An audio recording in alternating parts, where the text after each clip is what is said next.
अस्सलाम वालेकुम। मैं हूं फैसल तारिड़। नवाज शरीफ जी सख्त मायूस है और नवाज शरीफ ने वापसी की तैयारियां भी शुरू कर दी हैं।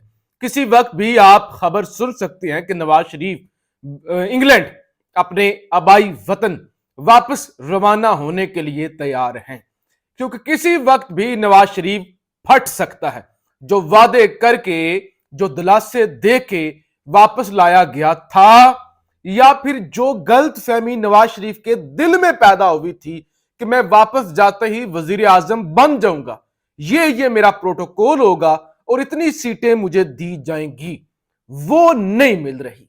सुबह भी मैंने आपको बताया था वो नहीं मिल रही। नवाज शरीफ ने एस्टैब्लिशमेंट को टेस्ट लगाना शुरू कर दिए हैं।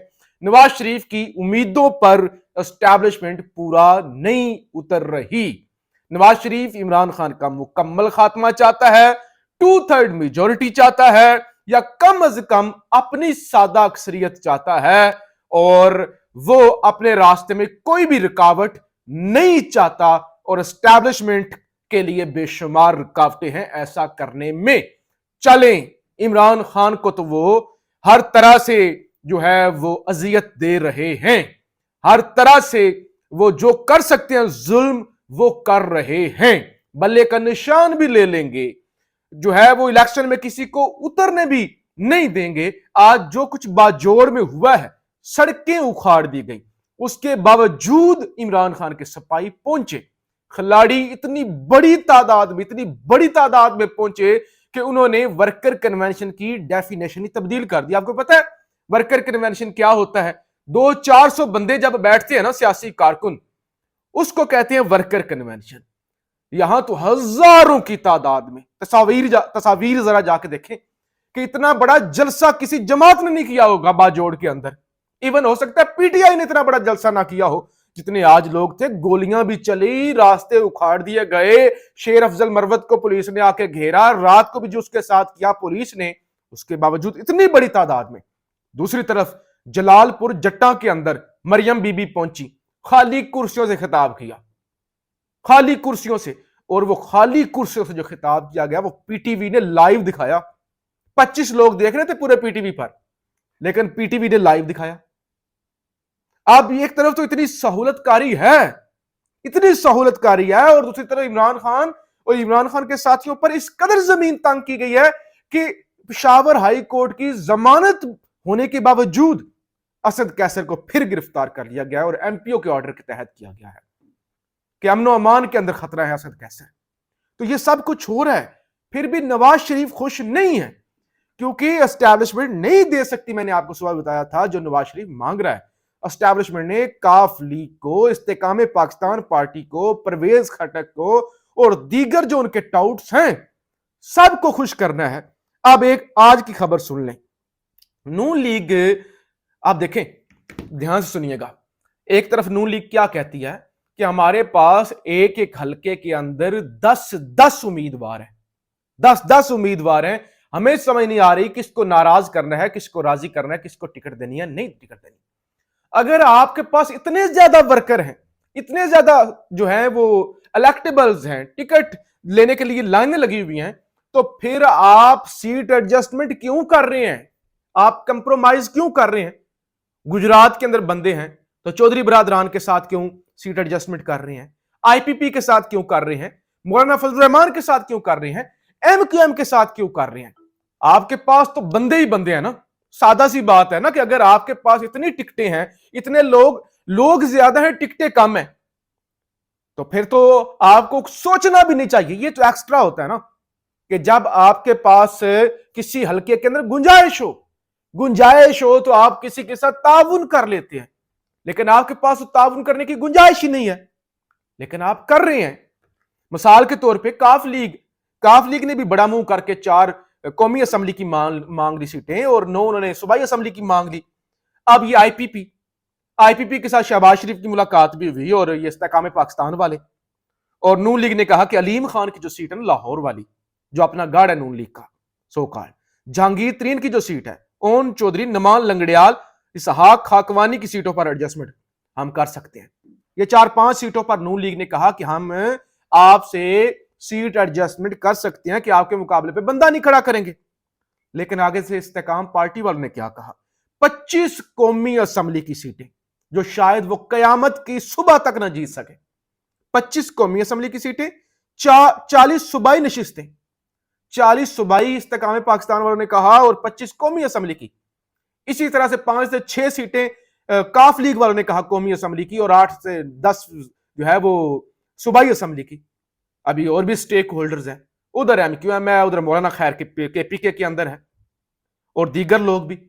तो लिहाजा अगर ये सारी सीटें और एडजस्टमेंट करनी है इन्हीं जमातों के साथ, तो फिर नून लीग के अपने पल्ले ना सादा अक्सरियत रहेगी, सादा अक्सरियत ना रहेगी ना पंजाब के अंदर, ना कौमी असेंबली के अंदर। अगर ये सारी जीत भी जाए तो पहले तो जीतने वाला सवाल ही नहीं पैदा होता ना।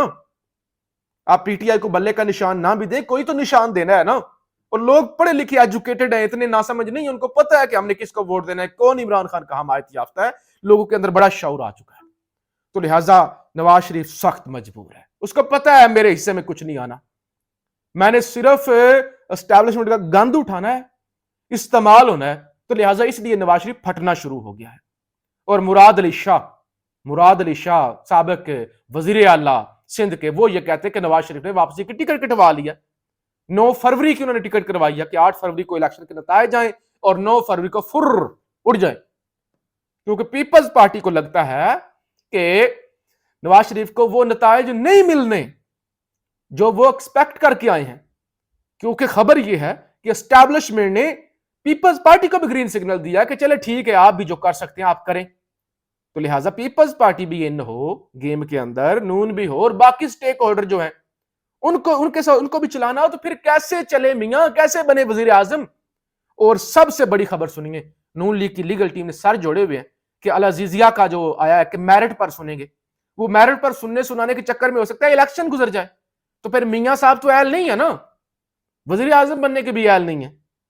तो लिहाजा मियां साहब अब पंगा ले लू रहे हैं, और इसी पंगे लेने के चक्कर में फिर जो है वो वापसी की टिकट कटवा सकते हैं। एक तो ये चीज हो गई। दूसरी, परवेज खटक ने आज जियो न्यूज को इंटरव्यू दिया और उन्होंने कहा कि मैं बाजवा साहब के पास गया, मैं बाजवा साहब के पास 2 दफा गया, मैंने उन्हें 2 साल के लिए एक्सटेंशन की पेशकश की खान के दोस्त की तरफ से, लेकिन उस वक्त देर हो चुकी थी और पानी सर से गुजर चुका था।